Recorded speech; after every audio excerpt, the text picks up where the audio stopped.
নমস্কার বন্ধুরা, গতকাল অর্থাৎ 28 জুন 2024 মাধ্যমিক পরীক্ষার পরীক্ষার্থীদের পিপিআর ও পিপিএস রেজাল্ট বেরিয়েছে, অর্থাৎ স্ক্রুটিনি ও রিভিউয়ের রেজাল্ট বেরিয়েছে।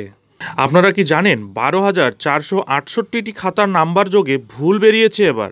হ্যাঁ বন্ধুরা, 100-200টি খাতা নয়, 12,468টি খাতায় নম্বর যোগে একটি বিরাট ভুল। সাথে 1 নম্বর 2 নম্বর নয়, এই স্ক্রুটিনি করে 22 নম্বর পর্যন্ত নাম্বার ইনক্রিজ হয়েছে। বন্ধুরা, স্ক্রুটিনি বা রিভিউ করে 22 নম্বর পর্যন্ত নাম্বার ইনক্রিজ বুঝতে পারছেন? এবার প্রশ্ন উঠছে, কারা ভাই এই নাম্বার দিয়েছে? কারা ভাই যোগ করেছে এই খাতাগুলির নম্বর? কিছুদিন আগে কলকাতা হাইকোর্টের ডিভিশন বেঞ্চের নির্দেশে 25,753 জন শিক্ষকের চাকরি বাতিলের নির্দেশ দেওয়া হয়েছিল। অভিযোগ ছিল, মোটা টাকার বিনিময়ে যোগ্যতা না থাকা সত্ত্বেও চাকরিতে যুক্ত হয়েছেন অনেকেই। তাই কলকাতা হাইকোর্ট এসএসসি 2016-র পুরো প্যানেলটি বাতিল করে দিয়েছিল। তাই মনে হচ্ছে এইসব কাজগুলি ওইসব অযোগ্য শিক্ষকদেরই কাজ নয় তো?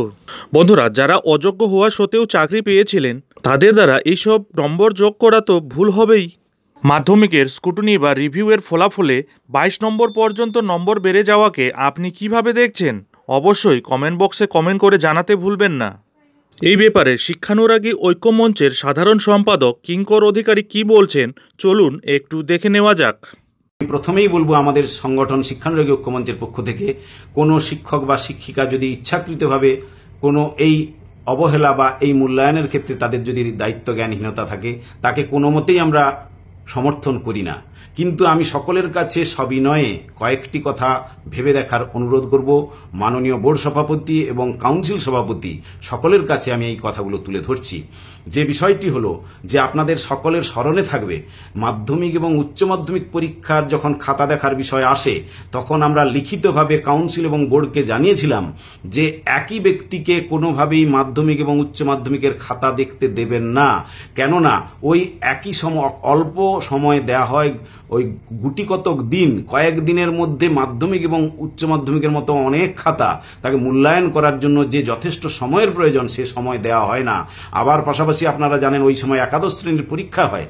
এই যে 3টে গুরুত্বপূর্ণ পরীক্ষার খাতা মূল্যায়ন একজনের উপর চাপিয়ে দেওয়া হয়, তার ফলে একটা কিন্তু মূল্যায়নের যে প্রকৃত সময়, সেই উপযুক্ত যে সময়টা যে প্রয়োজন, সেটা দেওয়া হয় না।